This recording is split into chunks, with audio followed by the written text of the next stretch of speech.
அனைவருக்கும் இனிய வணக்கம். இது கதைப்போமா வித் ஆர்கே. இந்த பொன்னியின் செல்வன்ல என்னதான்ப்பா இருக்கு? பொன்னியின் செல்வனை ஏன் இத்தனை பேர் படிக்கிறாங்க? பொன்னியின் செல்வனை ஏன் இத்தனை பேர் கேட்கிறாங்க? இந்த படமா எடுக்கணும்ன்ற அதை பார்க்கணும்ன்ற ஆர்வம் இத்தனை பேருக்கும் வருது.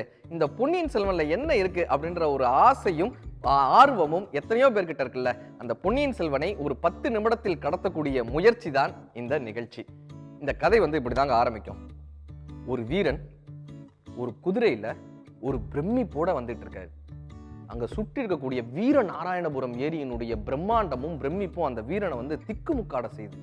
இந்த வீரநாராயணபுரம் ஏரியே இப்படி இருந்துச்சுன்னா காவேரி எப்படி இருக்கும்?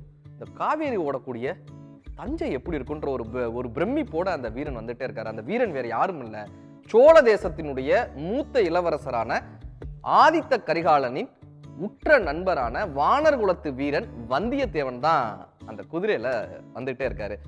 ஆதித்த கரிகாலன் காஞ்சிபுரத்துல ஒரு பொன் மாளிகை கட்டியிருக்கிறதாகவும் அந்த பொன் மாளிகையில் சுந்தர சோழர் தன்னுடைய அப்பாவான சுந்தர சோழரையும் குடும்பத்தையும் தங்குமாறு ஒரு வேண்டுகோள் விடுக்கிறாரு. தன்னுடைய சகோதரியான குந்தவைக்கும் செய்தி சொல்லி வந்தியத்தேவன் அனுப்புறாரு. இவர் சொன்ன செய்தியை சுந்தர சோழரிடமும் அவருடைய சகோதரியிடம் சொல்றதுக்காக வந்தியத்தேவன் தன்னுடைய குதிரையில இந்த பிரம்மாண்டமான ஏரியை ரசித்தபடி செல்றாரு. செல்லும் இடத்துல பாண்டியர்களின் ஒரு கும்பல் சேர்ந்து சதி திட்டம் தீட்டிக் கொண்டிருக்கிற அந்த சதி திட்டத்தை தெரிஞ்சுக்கிறாரு. சோழர்கள் பாண்டியர்களை வென்ற போது பாண்டிய தேசத்தின் அரசனான வீரபாண்டியனின் தலையை ஆதித்த கரிகாலன் வெட்டிடுறாரு. இதற்கு பழிவாங்கும் விதமா பாண்டியர்கள் சோழ தேசத்தை அழிக்கணும்னு சபதம் தீட்டுறாங்க. இந்த சபதத்தை வந்தியத்தேவன் இந்த சதியை தெரிஞ்சுக்கிறாரு. தஞ்சையை அடைந்து சுந்தர சோழரையும் குந்தவையும் சந்திக்கிறாரு. ஆதித்த கரிகாலன் சொன்ன விஷயத்த சொல்றாரு. இந்த சந்திப்பின் போது குந்தவைக்கும் வந்தியத்தேவனுக்கும் இடையே ஒரு அழகான காதல் மலருது. வந்தியத்தேவனை தவறாக புரிந்து கொண்ட பழுவேட்டையர்கள் வந்தியத்தேவனை சிறையில அடைச்சிடுறாங்க. பழுவேட்டையர்கள் சோழ நாட்டினுடைய மிகப்பெரிய காவலர்களாகவும் 97 புண்களை போரில் வாங்கியவராகவும் பெரிய பழுவேட்டையர் இருக்காரு. சின்ன பழுவேட்டையரும் சோழ தேசத்தை காக்கிற தளபதிகளாக இருக்காங்க. இந்த பழுவேட்டையரினுடைய மனைவியாக நந்தினி தேவி வர்றாங்க. கல்கி சொல்றாரு, நந்தினி தேவி பார்ப்பதற்கு அழகிய பதுமை போலவும் பழகுவதற்கு ஒரு ஆழகால விஷம் மிகுந்த பாம்பை போலவும் இருக்கிறாள்னு. அவள் ஏன் சோழ தேசத்தை அழிக்கணும்னு நினைக்கிறான்றத ஒரு சஸ்பென்ஸாவே கல்கி கடைசி வரைக்கும் வச்சிருப்பாங்க. இந்த சிறைச்சாலையிலிருந்து தப்பிக்கக்கூடிய வந்தியத்தேவனிடம் குந்தவை பிராட்டி காதலோடு ஒரு வேண்டுகோள் வைக்கிறாங்க. தன்னுடைய இன்னொரு சகோதரன் அருண்மொழிவர்மன் ஈழ தேசத்தில் இருப்பதாகவும் அந்த ஈழ தேசத்திலிருந்து அவரை தஞ்சைக்கு வரும்படியான வேண்டுகோளை எனக்காக நீ என்னுடைய சகோதரனிடம் சொல்ல முடியுமான்னு குந்தவை தேவி ஒரு வேண்டுகோள் வைக்கிறாங்க. தன் காதலினுடைய வேண்டுகோளை ஏற்றுக்கொண்ட வந்தியத்தேவர் என்ன பண்றாரு, கடல் அரசி என்று சொல்லக்கூடிய பூங்குழலி, அவங்க ஒரு படகோட்டக்கூடிய ஒரு பெண், அந்த பூங்குழலியினுடைய உதவி கொண்டு கடலை கடந்து ஈழ தேசத்துக்கு சென்று அருண்மொழிவர்மனை சந்திக்கிறாரு.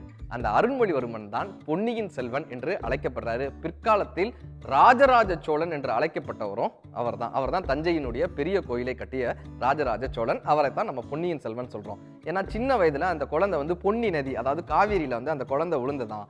காவேரியிலிருந்து ஒரு கை எடுத்து கொண்டு அந்த குழந்தையை மீண்டும் கொடுத்த காரணத்தினால் காவேரியின் மைந்தன் பொன்னியின் செல்வன் அப்படின்னு அந்த குழந்தைக்கு பேர் வந்ததாகவும் அருண்மொழிவர்மனை அதனால் பொன்னியின் செல்வன் எல்லாரும் அழைச்சதாக சொல்லுவாங்க. இந்த அருண்மொழிவர்மனுக்கும் வந்தியத்தேவனுக்கும் இடையே ஒரு அழகான ஒரு நட்பு ஏற்படுது.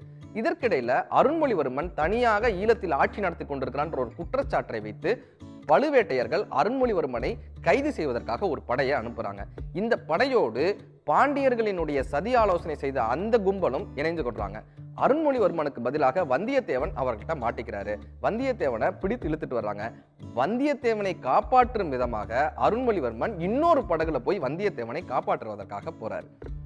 அந்த இடத்துல மிகப்பெரிய ஒரு சூறாவளி ஏற்பட்டு ஒரு மிகப்பெரிய புயல் கடலில் எல்லா படகுகளுமே கவிழ்ந்துருது. இதுல வந்தியத்தேவனையும் அருண்மொழிவர்மனையும் இந்த கடல் அரசியான பூங்குழலி இருவரையும் காப்பாற்றுறாங்க. இந்த சூறாவளி காற்றினாலையும் ஏற்பட்ட இந்த சண்டைகள்னாலையும் அருண்மொழிவர்மனுக்கு உடல்நிலை சரியில்லாம போகுது. அருண்மொழிவர்மனை நாகப்பட்டினத்தில் இருக்கக்கூடிய ஒரு புத்த விகாரத்தில் வைத்து அவருக்கு மருத்துவ சிகிச்சை அளிக்கிறாங்க. அந்த மருத்துவ சிகிச்சையும் ரொம்ப ரகசியமாக இருக்க வேண்டும்னு குந்தவை நாச்சியார் வேண்டுகோள் விடுக்கிறாங்க. அருண்மொழிவர்மனுக்கு அங்க மருத்துவ சிகிச்சை நடந்து கொண்டிருக்கிற இந்த நேரத்துல அருண்மொழிவர்மன் இறந்து விட்டான் அப்படின்ற ஒரு வதந்தியை இந்த பாண்டியர்கள் சோழ தேசத்துல பரப்புறாங்க.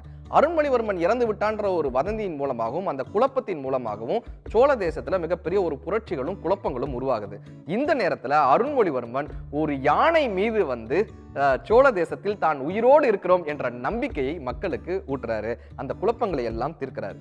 குந்தவை தேவியினுடைய ஒரு ஆகச்சிறந்த தோழியாக இருக்கக்கூடிய கொடும்பாளூர் இளவரசி வானதி அருண்மொழிவர்மனை காதலிக்க தொடங்குறாங்க. அதே சமயம் அருண்மொழிவர்மன் மீது மெல்லிய ஈர்ப்போடு அந்த கடல் அரசியான பூங்குழலியும் அருண்மொழிவர்மனோடு ஒரு மெல்லிய ஈர்ப்போடு இருக்காங்க. இந்த பூங்குழலியை ஈழத்தில் பூ விற்பவருமான சிவபக்தருமான சேந்தன் அமுதன் என்ற சிவபக்தர், தேவாரமும் திருவாசமும் அவர் பாடினார்னா அப்படி கேட்கலாம், அப்படிப்பட்ட ஒரு சிவபக்தர் பூங்குழலியை விரும்புகிறார். இந்த நேரத்தில் கடம்பூரில் இருக்கக்கூடிய அரண்மனையில் ஒரு ஆலோசனை கூட்டத்துக்காக ஆதித்த கரிகாலனை அழைக்கிறாங்க. ஆதித்த கரிகாலன் கடம்பூர் மாளிகைக்கு போறாரு. அங்க ஒரு சதி கும்பலால ஆதித்த கரிகாலன் அங்க கொல்லப்படுறாரு. ஆதித்த கரிகாலனை கொன்றவர்கள் யார் என்ற விசாரணை நடந்து கொண்டிருக்கிற இந்த நேரத்துல, ஏன்னா சோழ தேசத்தினுடைய மூத்த இளவரசனை சதி கும்பல்லாம் சேர்ந்து கொண்டுடுறாங்க. யார் ஆதித்த கரிகாலனை கொன்றதுன்ற வெறியோடு அத்தனை பேரும் இருக்கக்கூடிய அந்த நேரத்தில் சுந்தர சோழரினுடைய அரண்மனையில ஒரு பேய் உருவம் கொண்ட ஒரு பெண் அடிக்கடி வந்துட்டு போறாங்க. சுந்தர சோழர் அந்த உருவத்தை பார்த்து பயப்படுறாரு. தினமும் மந்தாகினி தேவியினுடைய உருவம் தன் முன்னால் வந்து போகிறது என்ற ஒரு பயம் சுந்தர சோழரை ஏற்படுத்தி சுந்தர சோழரை நோய்வாய்ப்படுத்துது. அவர் படுத்த படுக்கையா மாறுறாரு. யார் இந்த மந்தாகினி தேவி என்று பார்க்கும்போது, சுந்தர சோழர் தன்னுடைய இள வயதில் ஈழ நாட்டில் இருந்ததாகவும், அதாவது ஸ்ரீலங்கால ஈழ நாட்டில் இருந்ததாகவும், அப்பொழுது மந்தாகினி என்ற ஒரு பெண்ணை காதலிச்சதாகவும், பின்பு அரசியல் காரணத்துக்காக அவர் ஈழ தேசத்திலிருந்து சோழ தேசத்திற்கு வர்றார். அவர் புறப்படும் பொழுது அந்த பெண்ணை பிரிய நேருது. புறப்படும் அந்த தருவாயில் அந்த பெண் இவர் பிரிவை தாங்காமல் தற்கொலை செய்து கொள்ளக்கூடிய காட்சியை சுந்தர சோழர் பார்க்கிறார். தன்னால் ஒரு பெண் இறந்து விட்டாலே என்ற அந்த காரணத்தினால இப்போ அந்த பெண்ணினுடைய உருவம் தன்னுடைய அரண்மனையில் வந்து போவதாகவும், அந்த பெண்ணினுடைய உருவம் தான் தன்னை பயமுறுத்தி கொண்டிருக்கிறது என்றும், அந்த பெண் பேயாக வந்து தன்னை பயமுறுத்துகிறாள் என்றும் சுந்தர சோழர் பயத்துல இருக்காரு. இந்த நேரத்துல அந்த பெண்ணினுடைய உருவம் மந்தாகினி தேவியினுடைய உருவம் அல்ல, அது நந்தினியினுடைய உருவம் என்பதை அங்க இருக்கக்கூடிய அனிருத்த பிரம்மராயர் என்று சொல்லக்கூடிய முதன்மை மந்திரி கண்டுபிடிக்கிறார். இந்த நந்தினி ஏன் சோழ தேசத்தை அழிக்கணும்னு நினைக்கிறாங்க, இந்த நந்தினி ஏன் சோழ தேசத்தை பழிவாங்க வேண்டும் என்று நினைக்கிறார்கள் என்ற பின்னணியை அறிந்து கொள்ளும் போது, இந்த நந்தினி வேறு யாருமல்ல, மந்தாகினிக்கும் பாண்டிய தேசத்தினுடைய அரசரான வீரபாண்டியனுக்கும் பிறந்த பெண் தான் இந்த நந்தினி என்கிற அந்த பெண். நந்தினியும் ஆதித்த கரிகாலனும் சின்ன வயதில் நட்போடு இருந்ததாகவும், ஆதித்த கரிகாலன் வீரபாண்டியனுடைய தலையை வெட்டிய காரணத்தினால் ஆதித்த கரிகாலனையும் சுந்தர சோழரையும் சோழ நாட்டையும் பழிவாங்க வேண்டும் என்ற எண்ணத்தோடு நந்தினி பழுவேட்டையரின் அரண்மனையில் புகுந்தாள்ன்ற ஒரு உண்மையை அனிருத்த பிரம்மராயரும் அவருடைய பிரதான சிஷ்யனான ஆழ்வார்க்கடியானும் கண்டுபிடிக்கிறாங்க. ஆழ்வார்க்கடியான் ஒற்றில் மிகச் சிறந்தவராகவும் மிகப்பெரிய திறமையாளராகவும் பின்னால் இருக்கக்கூடிய வரலாறை அழகாக கண்டுபிடித்து சொல்பவராகவும் ஆழ்வார்க்கடியான் இருக்காருன்னு ஆழ்வார்க்கடியானுடைய கேரக்டர் ரொம்ப அழகா பொன்னியின் செல்வன்ல சித்தரிச்சிருப்பாங்க. அனிருத்த பிரம்மராயர் உண்மையான மந்தாகினி தேவியை ஈழத்தில் கண்டுபிடித்து அவரை சோழ தேசத்திற்கு அழைத்து வந்து சுந்தர சோழரை பார்க்க வைக்கிறாங்க. சுந்தர சோழருக்கு அந்த பயம், எல்லா பயமும் நீங்குகிறது. சுந்தர சோழரை கொல்வதற்காக வந்த சதி கும்பலிடமிருந்து மந்தாகினி தேவி தன் உயிரை கொடுத்து சுந்தர சோழரை காப்பாற்றுறாங்க. இதற்கிடையில் எப்படி குந்தவையும் வந்தியத்தேவனும் இணைந்தார்கள் என்பதும், வானதியும் அருண்மொழிவர்மனும் எப்படி இணைந்தார்கள் என்பதும், இதற்கிடையில் உண்மையான சோழ தேசத்தினுடைய வாரிசு வேறு யாருமல்ல, அந்த தேவாரமும் திருவாசகமும் பாடக்கூடிய மிகப்பெரிய சிவபக்தரான சேந்தன் அமுதன் தான் சோழ தேசத்தினுடைய உண்மையான வாரிசு என்கிற உண்மையையும் அனிருத்த பிரம்மராயர் மூலமாக தெரிய வருகிறது. அந்த சோழ தேசத்தினுடைய உண்மையான வாரிசான சேந்தன் அமுதன் அவர்களை உத்தம சோழர் என்ற பெயர் சூட்டி அங்கு பட்டமளிப்பு விழா நடக்கிறது. பின்பு அருண்மொழிவர்மன் எப்படி ராஜராஜ சோழனாக மாறி அந்த பாண்டியர்களினுடைய சதி கும்பலை அழித்தார் என்பது மீதி வரலாறு. இப்படி வந்தியத்தேவனினுடைய வீரமா, அருண்மொழிவர்மனினுடைய ஆளுமையா, குந்தவையினுடைய அரசாட்சியா, நந்தினியினுடைய அழகா, பூங்குழலியினுடைய பாடலா, ஆழ்வார்க்கடியானினுடைய திறமையா, எதை சொல்வது எதை விடுவது என்று தெரியாமல் குழப்பக்கூடிய அவ்வளவான மனநிலையை இந்த பொன்னியின் செல்வன் நாவல் நம்ம கொடுத்து கொண்டே இருக்கும்.